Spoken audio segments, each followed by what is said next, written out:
আসসালামু আলাইকুম প্রিয় ভিউয়ার্স, চলে আসছি কুষ্টিয়া মিরপুর পুরাদহ আলচারা পশু হাটে।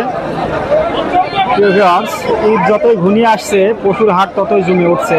দেখতে পাচ্ছেন চারিদিকে ক্রেতা বিক্রেতায় মুখরিত পুরাদহ আলচারা পশু হাট।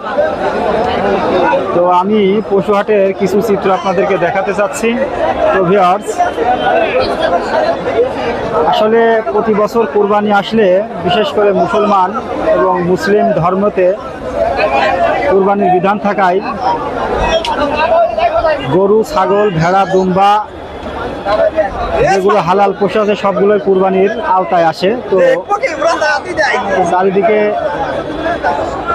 বেচা কেনায় মুখরিত ক্রেতা বিক্রেতা এবং ব্যাপারী ভাইরা দূর দূরান্ত থেকে আসছে পুরাদহ আলচারা পশু হাটে। তো আমি মোহাম্মদ উজ্জ্বল আলী আপনাদেরকে কিছু চিত্র ধরে ক্যামেরায় বন্দি করে দেখানোর চেষ্টা করছি। তো ভিডিওটা যদি ভালো লাগে অবশ্যই আমার পেজে একটা ফলো দেবেন, আমার ইউটিউব চ্যানেলে একটি সাবস্ক্রাইব করে দেবেন। তো ভিউয়ার্স, চারিদিকে ছোট বড় মাঝারি গরু, সেই সাথে ছাগল। তো যদিও আবহাওয়া একটু নিয়ন্ত্রণ কিংবা বৈরী আবহাওয়া কিংবা আবহাওয়া অনুকূলে না থাকার কারণে বেচা কেনা একটু বিলম্ব হচ্ছে, তারপরও যেহেতু কুরবানি আর বেশি দিন নাই, নিকটে চলে আসছে, সপ্তাহখানিক আছে। তো সেই সূত্রে চারিদিকে ছোট বড় গরু ও ছাগল নিয়ে ব্যাপারী ভাইরা ও ক্রেতা বিক্রেতা দর কষাকষি এবং বেচা কিনাই মুখরিত। আসলে প্রতি বছর কুরবানির ন্যায় আমরা ছাগল, গরু, ভেড়া, মহিষ এবং বিভিন্ন হালাল পশু কুরবানি দিয়ে থাকি।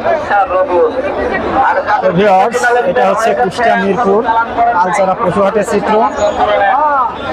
অবশ্যই ভিডিওটি ভালো লাগলে ভালোবাসা দেবেন, আমার ফেসবুক পেজে একটি ফলো করে দেবেন, ভিডিওতে বেশি বেশি লাইক কমেন্ট করবেন ও আমার ইউটিউব চ্যানেলটা সাবস্ক্রাইব করে পাশেই থাকবেন। তো দেখতে পাচ্ছেন চারিদিকে